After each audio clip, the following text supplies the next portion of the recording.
Adam lebih hebat, bapak nggak ada, ibu nggak ada. Kenapa Adam nggak jadi Tuhan? Maka muncul keterangan dalam Al-Quran. Awas, masalu inna masala Isa kamatsali Adam. Ya, maka penciptaan Isa itu sama dengan Adam, nggak jauh beda. Kalau Isa dipertuhankan, kenapa Adam tidak?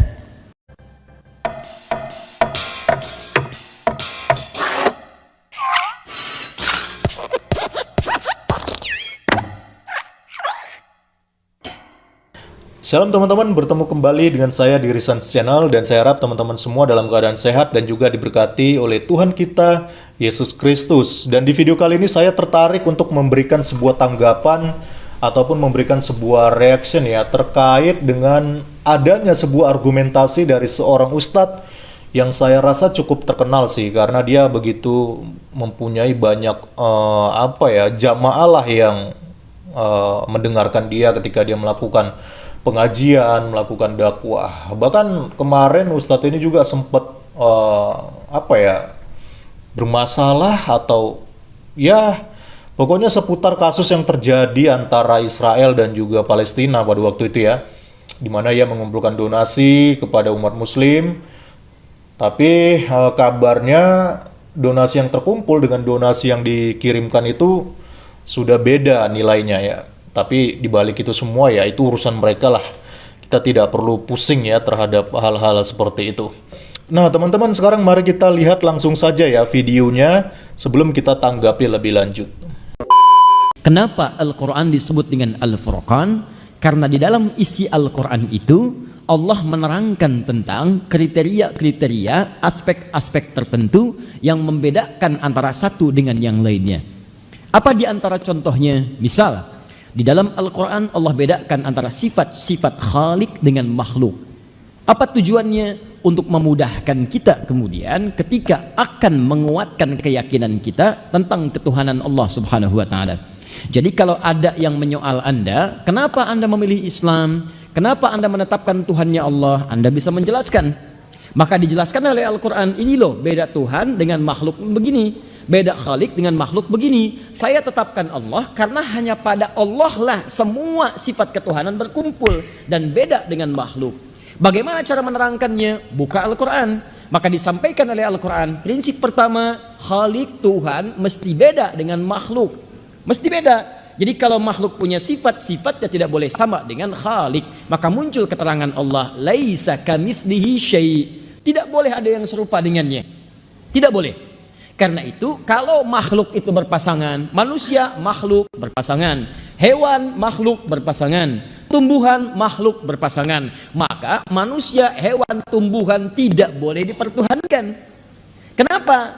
Karena dia memiliki sifat-sifat makhluk yang tidak boleh dimiliki oleh Tuhan, tidak boleh sama. Sebab kalau sifat Tuhan sama dengan sifat makhluk, maka nanti akan muncul setiap makhluk merasa diri sebagai Tuhan. Jelas sampai sini? Apa di antara sifat manusia? Turunkan. Manusia melahirkan dan dilahirkan. Maka dari itu, jika ada kemudian yang diklaim sebagai Tuhan punya sifat melahirkan atau dilahirkan, dia tidak melahirkan tapi dilahirkan, maka dia bukan Tuhan. Ingat, karena prinsip pertama, Tuhan mesti beda dengan makhluk. Kalau makhluk melahirkan, Tuhan tidak boleh melahirkan. Kalau makhluk dilahirkan, Tuhan tidak boleh dilahirkan. Kalau makhluk berpasangan, Tuhan tidak boleh berpasangan. Oke, menarik ya teman-teman argumentasi daripada seorang Ustadz Adi Hidayat ini. Tapi saya melihat ada begitu banyak konsep berpikir kesalahan logika yang cukup fatal ini ya. Tapi kita akan koreksi itu satu persatu. Oke lah, kalaupun memang dia menganggap bahwa sifat Tuhan itu harus beda dengan makhluk, ya itu mungkin di ajarannya Pak Ustadz yang memang nggak jelas gitu Allahnya itu seperti apa gitu ya.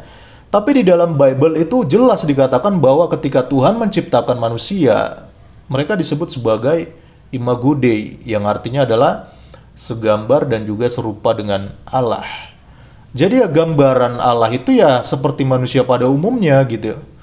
Punya mata, punya kaki, punya tangan. Jadi bukan hanya berupa zat yang nggak jelas bentuknya seperti apa. Lalu yang kedua, dia juga mengatakan manusia dan hewan tidak boleh dipertuhankan. Saya heran ya, kenapa sih banyak sekali ustadz-ustadz, umat-umat muslim yang mempunyai konsep berpikir bahwa umat Kristen itu mempertuhankan manusia atau menjadikan manusia menjadi Tuhan. Ini sudah sudah dari dulu ya, maksudnya nggak ada sesuatu yang berkembang, nggak ada sesuatu yang baru gitu ya. Dari argumentasinya para ustadz-ustadz ini selalu dibangun narasi seolah-olah umat Kristen itu mengangkat manusia menjadi Tuhan. Ini terbalik sebenarnya. Karena umat Kristen nggak pernah mengangkat manusia menjadi Tuhan atau mempertuhankan manusia, enggak. Tapi justru Tuhanlah yang datang sebagai manusia. Ya, jadi Allah di dalam Bible, di dalam kitab suci agamanya orang Kristen, Allah lah yang datang mencari manusia untuk berkomunikasi secara langsung dengan manusia, yaitu melalui inkarnasi Yesus Kristus. Jadi tentu ini sudah merupakan dua hal yang berbeda ya. Jadi sekali lagi tolong jangan dikatakan bahwa umat Kristen itu mengangkat manusia jadi Tuhan, tapi terbalik ya. Yang benar itu adalah Tuhan yang berinkarnasi menjadi manusia. Lalu dia juga melanjutkan, katanya Tuhan tidak boleh melahirkan seperti makhluk katanya ya. Ya memang Tuhan itu kan gak pernah dilahirkan seperti makhluk ya, atau seperti pada manusia pada umumnya, dimana secara biologis gitu ya, ada sperma bertemu dengan sel telur, lalu jadilah embrio, akhirnya menjadi janin, lalu akhirnya lahirlah seorang bayi. Itu kan secara biologis ya. Di dalam ilmu biologi kita belajar tentang hal-hal seperti itu. Jadi makhluk itu ya melahirkannya seperti itu, prosesnya seperti itu. Tetapi Yesus berbeda. Di sini Yesus itu berbeda. Jangan disamakan sekali lagi ya. Seolah-olah Yesus dilahirkan seperti makhluk pada umumnya. Ini kesalahan logika Ustadz Adi Hidayat yang kedua. Karena Yesus itu tidak seperti itu. Sekali lagi saya katakan, dia itu adalah inkarnasi, ya. Apa itu inkarnasi? Yaitu di mana Allah, ya, dia datang ke dunia, dia berinkarnasi menjadi daging, menjadi manusia, dengan tujuan menyelamatkan umatnya yang sudah berdosa dan tersesat. Dan juga di dalam Yesuslah justru kita bisa menemukan figur-figur Allah itu seperti apa sih, ya? Ia Maha Kasih, ya. Ia Maha Pengampun, Ia Maha Penyembuh, lalu Ia juga Maha Kuasa dan Maha segalanya. Ya, jadi semuanya itu terdapat di dalam pribadi Yesus. Jadi kalau Yesus hanya manusia biasa, tidak mungkin Ia memiliki sifat-sifat Allah seperti ini, atau memiliki atribut-atribut Allah seperti ini. Jadi di dalam Yesus, akhirnya manusia yang selama ini hanya sekedar berimajinasi tentang Allah, sekarang mendapatkan gambaran yang nyata bahwa Allah itu memang benar-benar nyata adanya, dengan segala figur dan sifat yang melekat pada pribadi Yesus.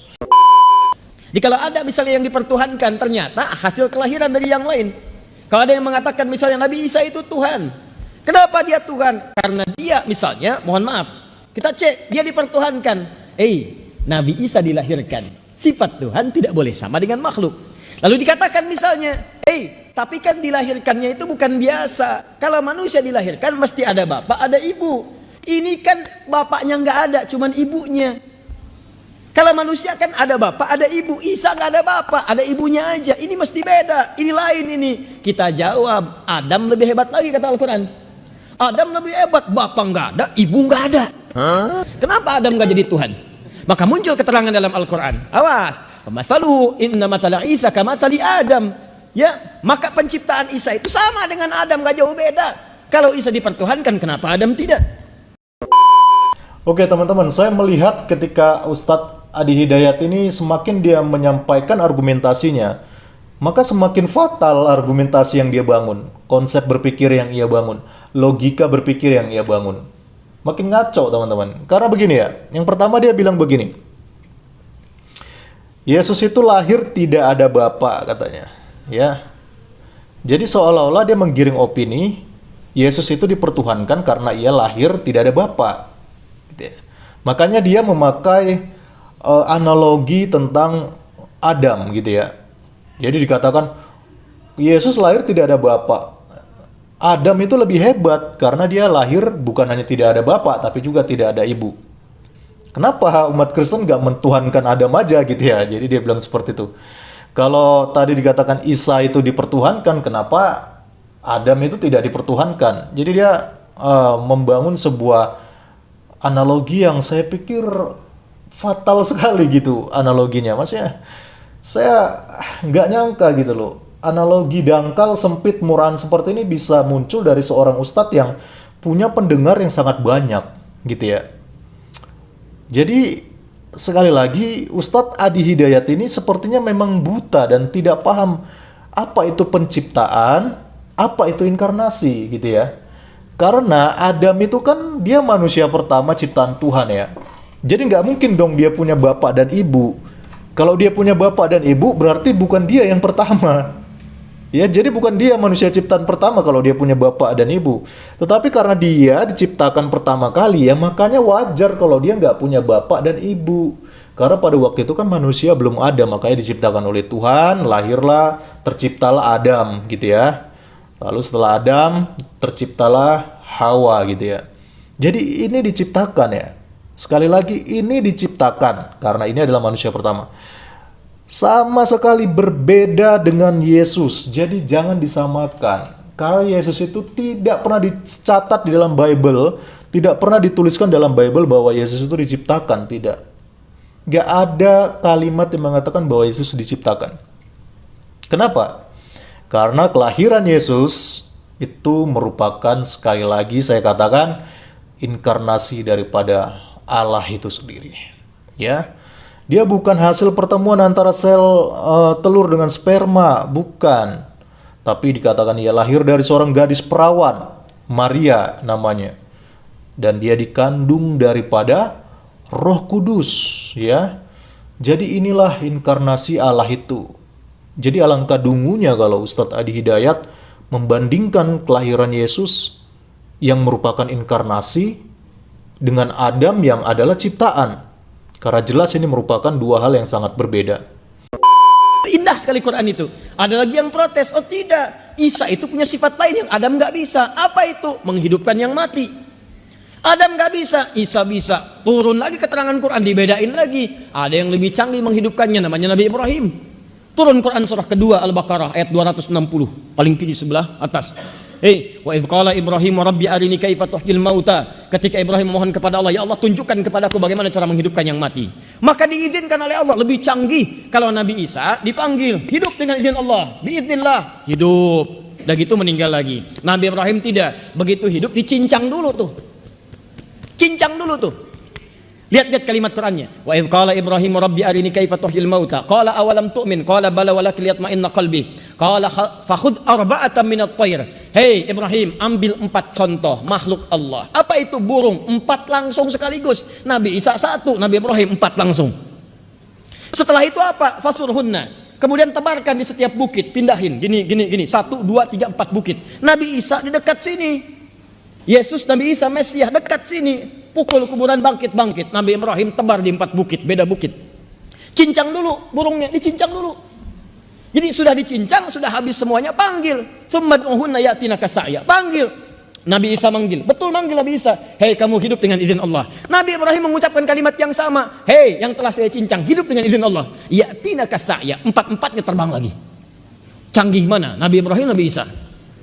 Nabi Ibrahim, Nabi Isa dipanggil dekat. Nabi Ibrahim dipisahkan 4 bukit. Nabi Isa, teman-teman sekalian, maaf, mayatnya sudah meninggal dunia, dikubur, dipanggil bangkit. Nabi Ibrahim alaihissalam baru dicincang begini, cincang dulu sampai habis, nyatu lagi. Nabi Isa 1, Nabi Ibrahim 4. Pertanyaan saya, kenapa Nabi Ibrahim tidak dipertuhankan? Oke teman-teman, setelah tadi dia berusaha menggiring opini seolah-olah umat Kristen itu mempertuhankan Yesus karena dia lahir tidak punya bapak, lalu dia bandingkan ataupun dia analogikan dengan Adam yang lebih hebat karena dia tidak punya bapak dan juga tidak punya ibu. Sekarang ia berusaha menganalogikan Yesus dengan Nabi Ibrahim katanya tadi ya. Dan kali ini yang dia permasalahkan itu adalah bagian di mana Yesus bisa membangkitkan orang mati. Jadi kalau tadi dia pertama menggiring opini tentang Yesus dituhankan karena dia tidak punya bapak dan Adam lebih hebat. Sekarang dia menggiring opini seolah-olah umat Kristen mempertuhankan Yesus karena dia bisa membangkitkan orang mati. Saya pikir itu terlalu dangkal dan sempit sekali ya. Ditambah lagi dia menganalogikan dengan Nabi Ibrahim yang menurut dia tadi katanya lebih hebat. Karena kalau Yesus hanya bisa membangkitkan satu orang mati, dia bilang Nabi Ibrahim dia lebih hebat. Burung 4 ekor yang sudah dicincang-cincang katanya. Dicincang-cincang, disebarkan. Lalu Nabi Ibrahim melakukan mujizat dengan seizin Allah katanya begitu ya. Burung yang dicincang 4 ekor ini tadi akhirnya hidup kembali, bersatu kembali gitu teman-teman. Saya nggak tahu ya kisah ini, saya baru dengar ini sih sebenarnya. Karena di dalam Bible, dalam Alkitab kan nggak ada kisah Abraham seperti itu ya. Tapi ya itu mereka lah, urusan mereka itu kalaupun ada kisah yang absurd seperti itu menurut saya ya. Burung dicincang-cincang, sebar gitu ya, lalu dengan seizin Allah bisa bersatu kembali gitu ya. Ya saya nggak mengingkari sih kalau Tuhan itu bisa melakukan segala mujizat. Tapi kalau mujizat seperti ini faedahnya apa gitu? Burung dicincang-cincang 4 ekor lalu bisa hidup kembali. Oke. Tapi intinya teman-teman, sekali lagi Ustadz Hadi Hidayat ini berusaha menggiring opini ya. Bahwa, wow ada yang lebih hebat dari Isa katanya. Ada yang lebih hebat dari Yesus. Kalau Yesus hanya bisa membangkitkan orang mati, ini Nabi Ibrahim lebih hebat. Bisa membangkitkan burung yang sudah tercabik-cabik, dicincang ya. Jadi kenapa Kristen itu nggak mempertuhankan Nabi Ibrahim aja kan lebih hebat gitu ya. Ini lagi-lagi ini merupakan kesalahan logika yang sangat konyol dan fatal sekali teman-teman. Karena umat Kristen itu mempertuhankan Yesus bukan soal ataupun masalah dia itu bisa membangkitkan orang mati atau tidak. Jadi nggak ada hubungannya gitu ya. Kalau umat Kristen hanya mempertuhankan sesuatu hanya karena dia bisa membangkitkan orang mati, Orochimaru lebih hebat karena dia bisa membangkitkan 4 Hokage sekaligus gitu ya. Jadi kenapa nggak Orochimaru aja yang dipertuhankan gitu ya? Wah ini sudah lari ke apa ini teman-teman, ke anime ya. Jadi jangan menggiring opini lah seolah-olah Yesus dipertuhankan umat Kristen hanya karena ia menghidupkan orang mati. Karena sekali lagi itu terlalu dangkal dan sempit bahkan dungu gitu ya.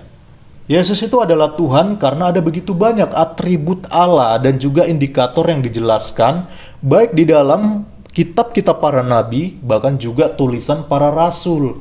Jadi bukan hanya masalah karena Yesus tidak punya bapa, bukan hanya masalah karena Yesus bisa membangkitkan orang mati, bukan.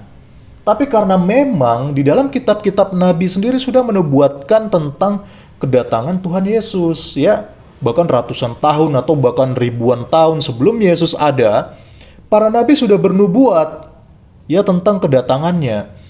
Dan itu ada ratusan nubuatan. Dan semua nubuatan itu digenapi di dalam pribadi Yesus. Jadi kalau bukan Yesus yang dinubuatkan para nabi, tidak mungkin ratusan nubuatan itu bisa memiliki akurasi yang tinggi terhadap Yesus dan semuanya itu akhirnya bisa digenapi. Bahkan bukan hanya itu saja, Yesus juga dicatat di dalam Bible gitu ya, berkuasa mengampuni dosa, berkuasa atas alam, berkuasa atas setan-setan, berkuasa melakukan berbagai mujizat, dan yang paling penting bahkan dicatat, dituliskan bahwa Yesuslah satu-satunya pribadi yang dikatakan tidak berdosa dan juga tidak bercacat celah. Karena memang pribadi yang tidak berdosa itu hanya bisa kita sematkan kepada Allah saja. Manusia biasa tidak mungkin hidupnya tidak mengalami keberdosaan. Tapi Yesus berbeda. Jadi katakan tidak berdosa dan inilah atribut ataupun sifat Allah yang tidak berdosa.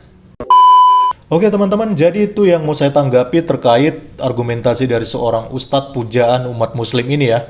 Yang mungkin menurut mereka sih hebat dan cerdas. Tapi menurut saya terus terang, ini adalah sebuah kesalahan konsep berpikir yang sangat kacau dan amburadul sekali. Karena yang mengatakan bahwa Yesus adalah Tuhan dan Juru Selamat itu kan di Bible ya. Kitab sucinya orang Kristen. Tapi kacaunya, Ustadz Hidayat mengoreksinya berdasarkan referensi yang berbeda, yaitu Al-Quran. Di mana sosok pribadinya saja yang dibahas itu sudah berbeda. Ya, Karena yang dia tonjolkan di situ kan Nabi Isa ya, sementara yang menjadi Tuhan di dalam Bible, di dalam kepercayaan orang Kristen itu kan Yesus. Jadi sudah berbeda. Yesus lahir di kandang domba, Isa lahir di bawah pohon kurma. Yesus jelas-jelas disalibkan, Isa mereka sebut diangkat langsung ke surga oleh Allah ya. Jadi udah beda lah gitu ya.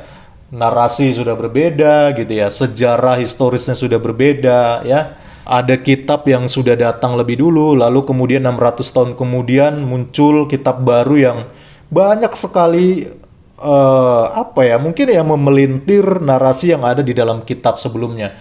Dan itu bertentangan dengan historis dan juga sejarah ya teman-teman.